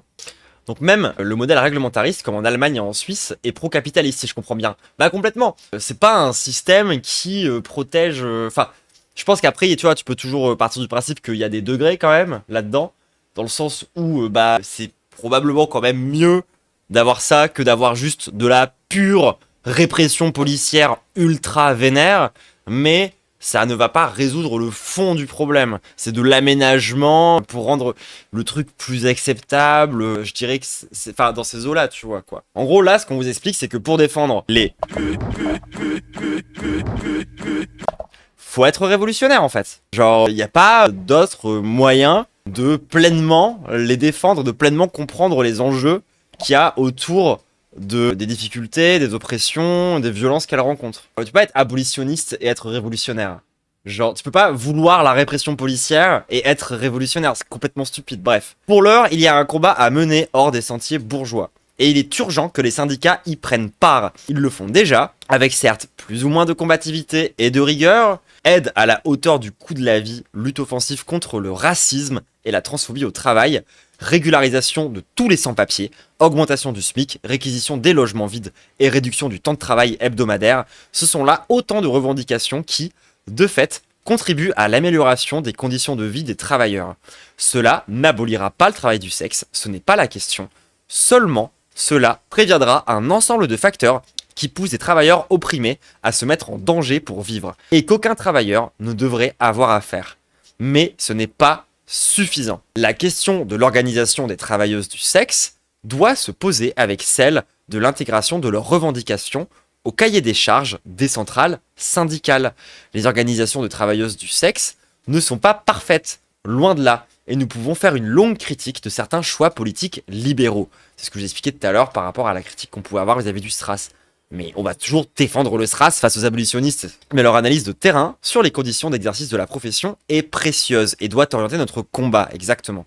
Notre travail consiste à en tirer des conclusions qui nourrissent une lutte communiste des travailleuses du sexe. Les syndicats n'écouteront pas quelques organisations isolées et à la portée limitée par un travail au sein des syndicats, mais aussi en amenant toutes les organisations de lutte à se positionner contre le prohibitionnisme. Il faut mettre la pression sur les syndicats. Grâce à un double rapport de force interne et externe, nous ne devons pas laisser notre choix que de reprendre les revendications des travailleuses du sexe. Abolition des lois de 2003 et 2016, intégration dans le droit du travail, possibilité d'ouvrir un compte en banque, de cotiser, d'avoir un accès à un système de soins fonctionnel et adapté, aide sociale et adaptée et accessible. Il y a des questions aussi autour du logement, etc., etc., etc. Jusqu'à présent, le soutien des syndicats aux lois prohibitionnistes bourgeois est une trahison envers les travailleuses du sexe, mais aussi envers toutes les femmes exploitées. Et par conséquent, envers toute notre classe.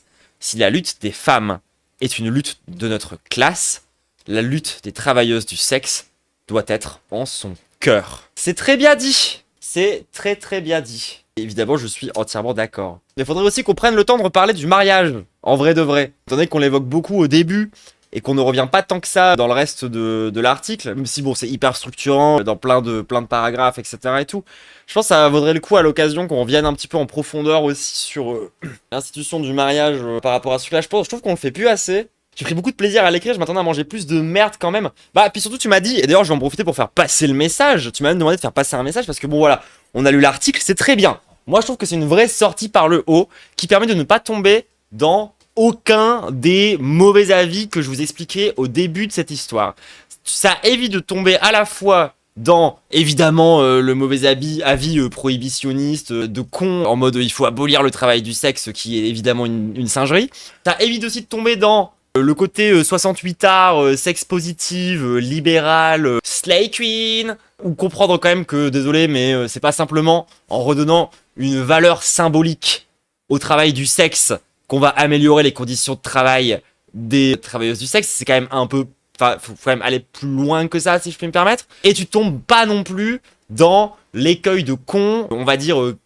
class first débile qui consiste à juste voir les travailleuses du sexe comme les meufs sur OnlyFans et de juste dire c'est des petites bourgeoises et de dire voilà c'est secondaire comme lutte ou je sais pas quoi. Genre ça permet de vraiment adresser le problème, proposer des solutions vis-à-vis de l'organisation et vis-à-vis de la lutte politique révolutionnaire qu'on a en France, faire des propositions concrètes. Ça s'adresse à la fois aux organisations de travailleuses du sexe mais aussi aux syndicats. Ça envoie un peu chier quand même les partis SOSDEM, mais c'est pas tout à fait pour rien. Faut lisez l'article si vous voulez comprendre en profondeur pourquoi.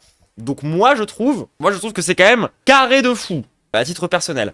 Et j'en profite pour faire passer un peu le message que tu m'as demandé de faire passer, Lizzie, parce que à la lecture de cet article-là, il y a plein de gens qui ont pris Lizzie pour le service après-vente de la pas du team, alors que c'est des trucs qui sont pensés notamment à l'OST et pas que, parce que encore une fois elle parle en son nom, elle parle pas au nom de l'OST Lizzie là dans cet article, mais c'est des trucs auxquels on réfléchit, auxquels on pense quand même en profondeur depuis des littérales années. C'est pas simplement genre oh là là il a fallu évoluer parce qu'il y a eu une sauce ou parce qu'il y a eu une shitstorm et c'est Lizzie qui parle là-dedans. C'est pas genre le service après-vente de la pas du team au bout d'un moment. Genre c'est sur le site de Position Revue, mais c'est avant tout Lizzie qui parle hein, dans cette histoire. Donc bon, arrêtez d'être con et lisez l'article tel qu'il est.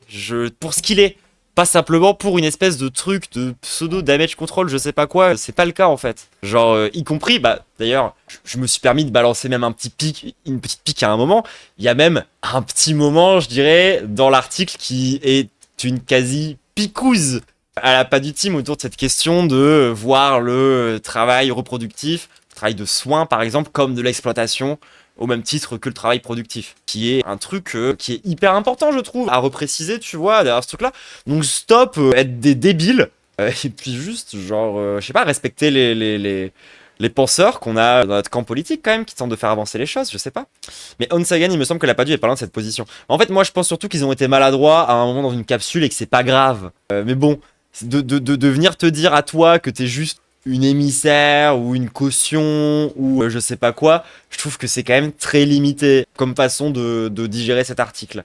Mais bon, de toute façon, on va pas passer 1000 ans à parler de comment est-ce que les gens réagissent mal, sachant que ces gens-là avaient déjà un très mauvais avis avant l'article, la plupart du temps. Bon, écoutez, libre à eux derrière de pas vouloir comprendre les choses, quoi, j'ai envie de dire. Mais bon, de ce que tu m'en dis, t'as quand même... de ce que tu m'en dis, t'as quand même pas... Enfin, ça a quand même été, quoi. Genre, ça a été mieux reçu que ce à quoi t'aurais pu t'attendre. Donc, c'est plutôt positif. Il y a celle de ce problème, est-ce qu'il y a des youtubeurs qui parlent bien de ce genre de sujet? Bah, il y a Troublant Acide qui évoque le sujet de temps en temps, ouais, par exemple. Non, plus sérieusement, je sais pas. Pas qui c'est que je pourrais te recommander sur YouTube qui est spécialisé et spécifique dans ce sujet-là. C'est pas non plus les trucs qui sont les mieux défendus par tout le monde. Faut que j'aggro des courants entiers pour que ça remue la merde derrière. Il y a Calamité. Bah après Calamité, je l'adore, y a pas de souci, tu vois, mais il me semble qu'elle est quand même plutôt dans des takes un peu plus libérales par rapport à ça. Mais bon, enfin c'est pas genre si vraiment vous cherchez quelqu'un qui a la même vision que dans cet article marxiste révolutionnaire de comment parler du travail du sexe et tout, je pense pas que ça va être chez Calamité que vous allez trouver ça. Encore une fois, avec tout le respect, l'amour et la bienveillance que j'ai pour elle, encore une fois, je l'adore, c'est pas le souci. C'est juste que c'est pas elle qui est la plus pointue sur ce qu'on vient de lire et sur ce qu'on vient de décrire, tu vois ce que je veux dire? C'est une influenceuse quoi, comme plein d'autres, mais c'est pas la révolution quoi. Pour le tacite, j'ai vu sur Blue Sky que c'était pas ouf. Ouais, je crois que c'est une influenceuse pro-viol, un truc comme ça. En tout cas, c'est ce qu'ils disent sur Blue Sky. Mais bon, du coup, je pense qu'on va s'arrêter là. Comprendre pourquoi est-ce que simplement se contenter d'être un peu mou, d'être un peu genre réformiste autour de la question de la prostitution, ça ne suffit pas. Mais que néanmoins, face à la réaction prohibitionniste, les réactionnaires qui veulent interdire le travail du sexe, la lutte est quand même nécessaire. C'est une lutte qui doit se mener auprès des travailleurs et avec les travailleurs et pour les travailleurs. Parce que le travail du sexe, c'est défendre le travail du sexe, c'est défendre le travail tout court quelque part. Parce que j'aurais pas des serveurs Discord basés. Alors il y a le troublant Discord, par exemple. Et donc ouais, je pense qu'on a fait le tour des sujets que je voulais aborder autour de la question du travail du sexe. Éviter du coup de tomber dans les avis un peu ouais 68 artisans, un peu bizarre. Donc non, très bien de pouvoir quand même, d'avoir comment est-ce que quand on est marxiste et révolutionnaire, on traite le sujet du travail du sexe. Allez-y, fait bien de le rappeler. Surtout aller militer les gens, hein. Encore une fois, aller sur le terrain aussi pour comprendre que tout ce qu'on vient d'expliquer juste là, c'est des réalités en fait. C'est des réalités, c'est des conditions de vie. C'est un tas de trucs que tu peux comprendre aussi quand t'es au contact, quand t'es avec des gens avec lesquels tu peux discuter. Et c'est la seule vraie façon de changer les choses, exactement. C'est pas en changeant juste notre idéologie ou notre façon de voir les choses qu'on va arriver à quoi que ce soit. Surtout dans des conditions aussi merdiques que sont les conditions d'existence des prostituées, tu vois. Genre, très littéralement, enfin, c'est pas possible au bout d'un moment. Genre, y a que la lutte, surtout pour ces personnes-là, quoi. Et d'autant plus que c'est un peu comme... Enfin, nous, évidemment, dans le mouvement trans, c'est des choses qu'on pense très rapidement, c'est des choses auxquelles on a beaucoup réfléchi, étant donné que, bah, comme précisé dans l'article, bah, il y en a pas mal de nous qui doivent se poser la question à un moment ou à un autre du travail du sexe, en fait, hein, pour les raisons qu'on a évoquées durant tout l'article, concrètement. Mais évidemment, nous, on a plein de sœurs qui sont putes, donc, bah, c'est des questions auxquelles on réfléchit, c'est des choses sur lesquelles on avance, et ça nous permet de penser ces choses-là, quoi. Et d'essayer d'y trouver des solutions concrètes. Surtout que les TDS qui militent, elles sont ultra combatives. Bah oui, d'autant plus qu'elles pourront davantage militer si on améliore leurs conditions matérielles d'existence, quoi. C'est un peu toujours cette espèce d'entre-deux. C'est comme pour les trans en règle générale, en fait. Genre, si vous voulez que des trans, elles puissent être vraiment révolutionnaires, si vous voulez que des trans, elles puissent, genre, lutter politiquement pleinement, il faut qu'elles puissent transitionner, en fait. Tout simplement. Si vous voulez que des travailleuses du sexe, elles puissent avoir la capacité et la possibilité de militer comme tout le monde, et etc., etc., etc., bah, pour ça, il faut qu'elles puissent travailler dans de bonnes conditions. Et de pas, genre, mourir dans cette espèce de marché noir, bizarre, dérégulé, où, genre, on s'en bat les couilles de elles, quoi, concrètement. Oui, mais on va pas attendre la révolution pour défendre le travail du sexe. Je suis d'accord avec cette take marxiste, mais pas dans l'action. Mais en fait, va falloir sortir de cette idée. Putain, mais ça, combien de fois faudra que je le rappelle que avoir une vision révolutionnaire de quelque chose, ça veut pas dire se mettre les mains dans le calbut jusqu'au grand soir. Genre, on n'est pas des putains de trotskistes ici, en fait. La lutte révolutionnaire, ça se mène quotidiennement, d'accord? C'est un combat qui est là, qui est à mener maintenant. Genre, c'est pas une question d'attendre la révolution pour défendre les travailleuses du sexe. Genre, c'est vraiment ne pas avoir compris ce qu'on dit.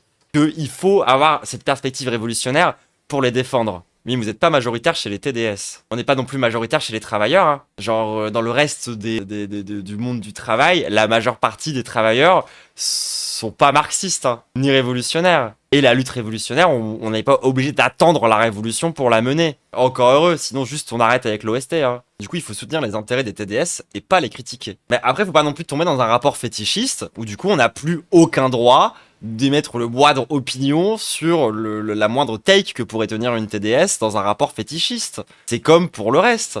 Genre, faut pas non plus tomber dans le concernisme. Et je vous invite à aller relire l'article bah tiens, bah tu viens de le dire. L'article de Lizzie sur le concernisme qui était dans son article qui portait sur l'autonomisme trans, où j'en ai également fait une vidéo. Au passage, si ça vous intéresse, c'est la vidéo où genre j'ai une couronne et j'ai la gorge coupée, elle est vachement stylée la miniature. J'en suis un peu fier de cette miniature. Dans cet article-là. Voilà, je vous laisse aller relire cette histoire / remater ma vidéo sur le sujet. Désolé, je pense qu'on tombera pas d'accord, Very Bad Bye, sur la question de tu trouves que c'est réactionnaire de combattre le libéralisme. Bah non. Si tu combats le libéralisme en étant effectivement genre conservateur, réactionnaire et tout, tu es réactionnaire. Quand t'es révolutionnaire, non, c'est pas réac. Genre, et il faut être capable de pouvoir aussi critiquer une certaine partie des organisations de travailleuses du sexe. Enfin, vous combattez plus le libéralisme chez les TDS que ailleurs. Mais je suis pas d'accord avec ça. Hein. Je veux dire, moi, quand même, j'ai quand même le vague sentiment que, genre, le libéralisme, c'est un peu sa fête tous les jours sur cette chaîne. Je combats le libéralisme chez les trans, en parlant d'intégrationnisme H24, en disant qu'il y a des trucs à ne pas faire, qu'il faut rester révolutionnaire, en expliquant que, genre, tu deviens réac, par exemple, avec l'histoire du mariage pour tous. Je critique le libéralisme dans le racisme, en expliquant que c'est pas une question individuelle de morale, de haine et de détestation entre individus, et qu'il faut arrêter d'avoir des takes libérales. Et du coup, on critique des associations et des organisations antiracistes qui ont justement une vision libérale du truc. Non, je suis désolé. Genre, c'est aussi une question de pas être fétichiste, de pas être concerniste sur la question des TDS, que d'être capable de pouvoir émettre aussi un discours critique sur certaines organisations de travailleuses. Je tomberai pas dans un truc de il faut absolument jamais les critiquer, ne jamais rien critiquer.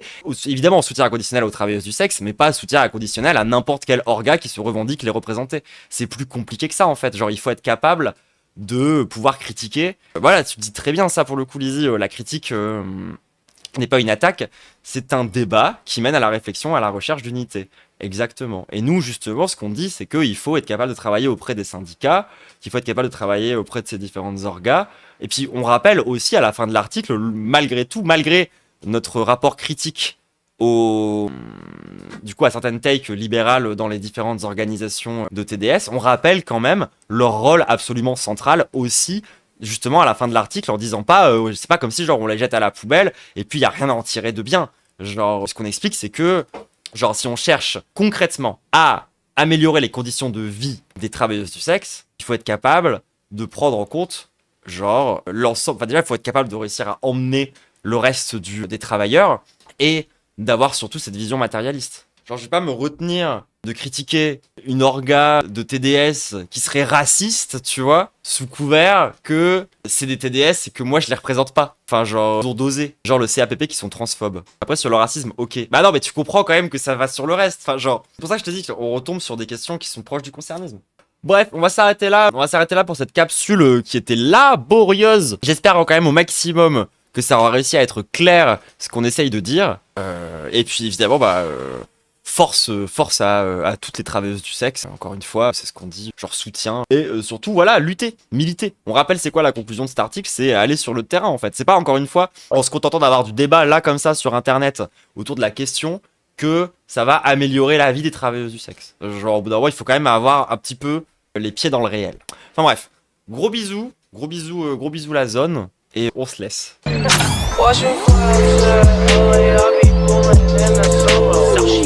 L'archipel, yeah.